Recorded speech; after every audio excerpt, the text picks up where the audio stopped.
Ano nga bang hindi mawawala sa highway ng Pilipinas? Init, traffic, mga bigla-bigla na lang tumatawid sa hindi tamang tawiran. Pero meron pang isa na hindi talaga mawawala, no? Yun yung mga tangang driver. Ito ang papanoorin natin ngayon, isang example ng isang tangang driver. Dito sa isang road rage video na papanoorin natin.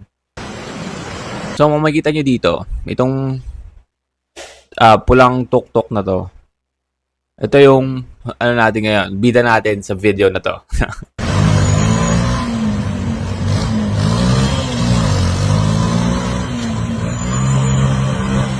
So, medyo nag-serve siya. Mukhang nakainom nga. Ayan, pwedeng addict din. Kanina pa yan eh. Kanina pa.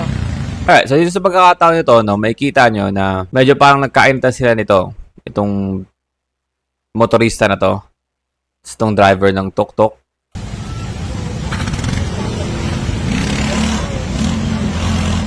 Adik ata yan. Galit ko. Galit pa.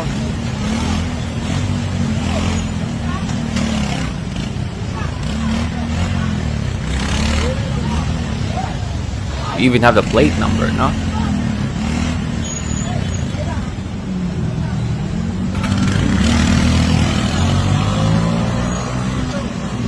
So, at this point, 'di ba, nagkaroon siya ng komosyon nung motorista.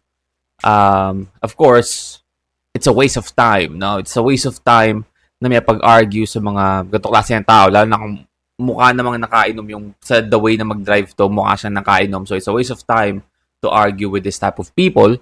So, I mean, tama naman yung ginawa nung motorista, just move on with your life. Right? And, kasi sa sitwasyon na to, ay natin traffic. Right? And nasa hulihan yung tuk-tuk driver. So, we don't actually know in here the reason why nagkakaroon sila ng away dito sa video na to. Pero, alam na agad natin na ang may mali is itong tuk-tuk driver. Kasi, traffic eh. Traffic. Halos bumper to bumper na. Eh, nauuna yung motorista kaya sa kanya. So, we need to learn to adjust because, again, traffic. Isa, hindi na mawawala yan sa Pilipinas. So, ito nga. Dito sa part na to, I mean, nag-move on na yung motorista, you know. It's a waste of time. Just gotta move on. Pero hinabol pa rin siya nitong tuk-tuk driver.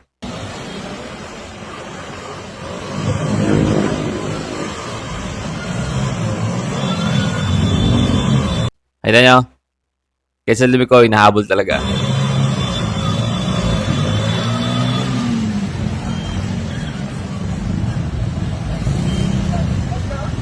And dito na lalabas ang ating bida. Here we go. So, ito nga pala ang ating protagonist sa video ngayon. Siya lang naman ang nag-iisang nag-drive itong tuk-tuk na to. And by the way, I just wanna say, by the way, isa na ita nating driving skills niya kanina, yung pagsuswerve niya, no? Sa gilid ng bus. Ang pasahero niya is dalawang bata. Dalawang bata.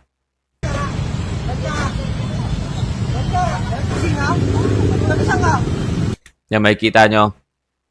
Mas meron pang utak yung bata. Mas meron pang utak yung bata kaysa dito, na siya pa yung umaawat. Oh, man. Kalma lang po. Tagasan ka, no? Ano kayong makakagawa ng tagasan ka? Paano pag sinabi niyang, paano pag itong lalaking to, it's nagbakasyon lang, taga Davao. Taga Davao ako. Anong gagawin mo sa impormasyon? Anong gagawin mo sa impormasyon na yan?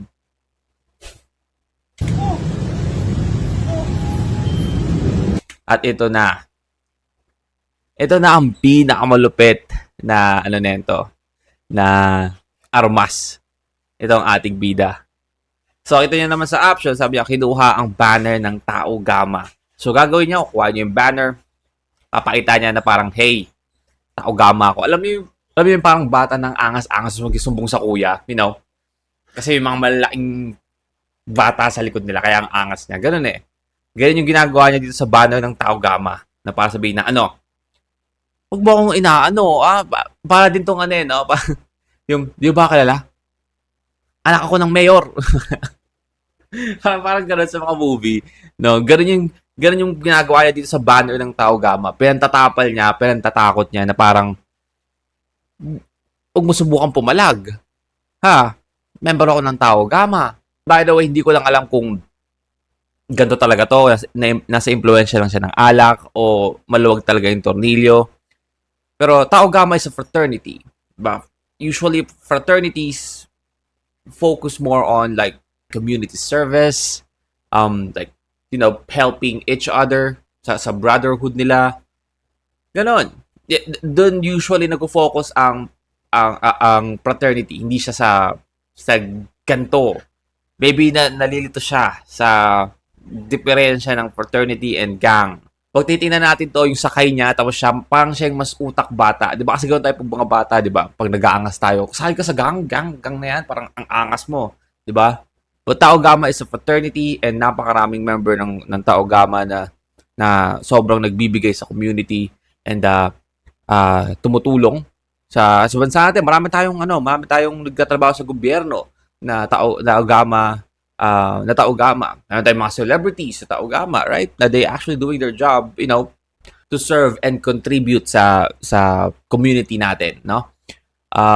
Medyo nalilito ata to si Kuya kung ano pinagkaiba ng fraternity and gang. And I don't wanna judge, no, kay Kuya, kahit naka-judge yung ginagawa niya dito. But maybe, just maybe, hindi talaga siya ganito.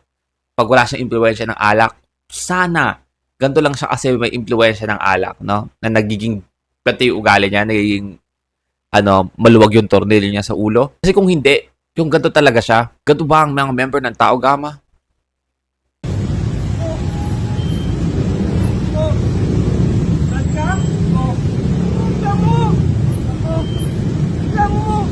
Tingnan mo. Proud eh, no? I mean, I assume, no, if magiging member ka ng ganitong grupo or fraternity, I'm sure magiging proud ka kasi Tao Gama is, marami siyang na-contribute tsaka naitulong sa community. But hindi sa gantong sitwasyon. Hindi sa gantong sitwasyon pagyayabang mong Tao Gama ka.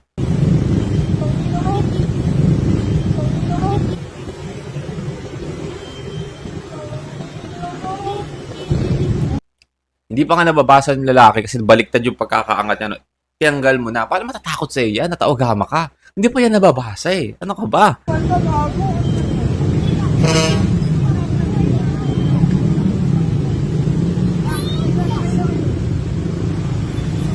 And that's a mic drop. That's a mic drop. Alam mo yung nag-angas lang siya, pinigil niya yung driver. Inaabol pa niya, nag-effort pa siyang habulin yon na may dala siyang bata sa isang siksigang highway para lang mag-angas and ipakita na Tao Gama siya. And then, aalis na. anong purpose nun? Para ipagyabang mo, Tao Gama ka, ganun? Literal na mic drop no? Pinakita lang parang, Tao Gama ako. Mic drop. Tapos, alis na ako. Alis na ako, guys. So, doon na natapos yung video na yon. Sobrang nakakatawa yung estilo niya sa pagyayabang. May mga pagkakataon talaga na darating yung mga gato panahon na masaksihan natin yung mga gato klase ng tao na parang may maluwag na tornilyo sa utak. Pero every time na makakakita tayo ng gantong tao, it's very entertaining. Nakakatawang makita kung paano nila ipahiya yung sarili nila, yung itsura nila na parang proud na proud sila na akala nila, I nailed that.